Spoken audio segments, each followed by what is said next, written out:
Tirupati Janasena incharge Kiran royal కీలకమైన వ్యాఖ్యలు. మా దృష్టిలో మెగా బ్రదర్స్ అంటే ముగ్గురు కాదు, చంద్రబాబుతో కలిపి నలుగురు అనుకుంటున్నాం. లోకేష్ ని డిప్యూటీ పదవిలో చూడాలని టీడీపీ క్యాడర్ కోరుకోవటంలో తప్పులేదు. మాకు పవన్ కళ్యాణ్ ను సీఎంగా చూడాలని 10 ఏళ్లుగా ఎదురు చూస్తున్నాం. పవన్ ను సీఎంగా చూడాలని బడుగు బలహీన వర్గాలన్నీ కోరుకుంటున్నాయి. ఎన్నికల ముందు అధినేతలు ఎలాంటి ఒప్పందంతో ఎన్నికలకు వెళ్లారో అదే కొనసాగిస్తే మంచిది. అనవసరంగా వైసీపీ నేతలకు మాటలకు ఊపిరిపోయకండి. మీడియా మిత్రులు నమస్కారం. మనం చూస్తుంటాం గత 2-3 రోజులుగా ఆంధ్రప్రదేశ్ రాష్ట్రంలో నారా లోకేష్ గారిని డిప్యూటీ సీఎం చేయని టీడీపీ క్యాడర్ అంతా కూడా, టీడీపీ నాయకులందరూ కూడా కొన్ని చోట్ల కూడా కోరుకోవడం శుభ్రంగా మంచిదే. ఎవరు రాజకీయాల్లో ఉన్నప్పుడు వాళ్ళ నాయకుడిని ఒక హోదాలో చూడాలని కోరుకోవడం తప్పు కాదు. లోకేష్ గారిని డిప్యూటీ సీఎం చూడాలని కోరుకోవడం టీడీపీ వాళ్ళు మంచిదే. అలాగే పవన్ కళ్యాణ్ గారికి ముఖ్యమంత్రిగా చూడాలని మాకు కోరుకుంటుంది కదా.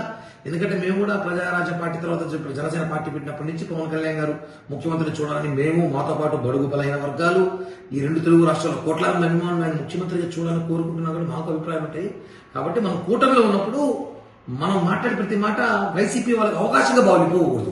మనం చంద్రబాబు గారు, పవన్ కళ్యాణ్ గారు ఎలా అనుకుంటారు, ఈరోజు మేము మెగా బ్రదర్స్ అంటే ముగ్గురు కాదు నలుగురు చంద్రబాబు గారితో కలిపి అలా అన్యూన్యంగా మనం కూటమి విజయం చేస్తాం, వెళ్తున్నాం ముందుకి, అన్ని సక్సెస్ అవుతున్నాం, అన్ని నిధులు ఇస్తున్నాం, అన్ని చేస్తున్నాం అభివృద్ధితో పాటు.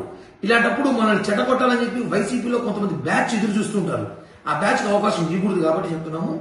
ఎన్నికల ముందు ఏదైతే ఒప్పందంతో మనం ముందుకెళ్ళాము ఎన్నికలకి, ఆ ఒప్పందంతోనే మనం ముందుకెళ్తే మంచిది. దానివల్ల ఏమవుతుంటే రాజకీయాల్లో అలజడి సృష్టించకుండా బాగుంటుంది.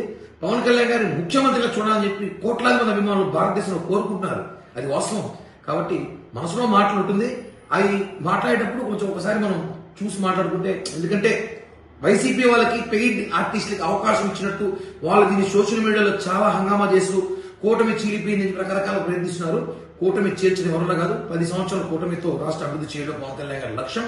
పవన్ కళ్యాణ్ గారి నాయకుడి రాష్ట్రానికి కాదు దేశానికి అవసరం అని చెప్పి కూడా తెలియజేస్తున్నారు.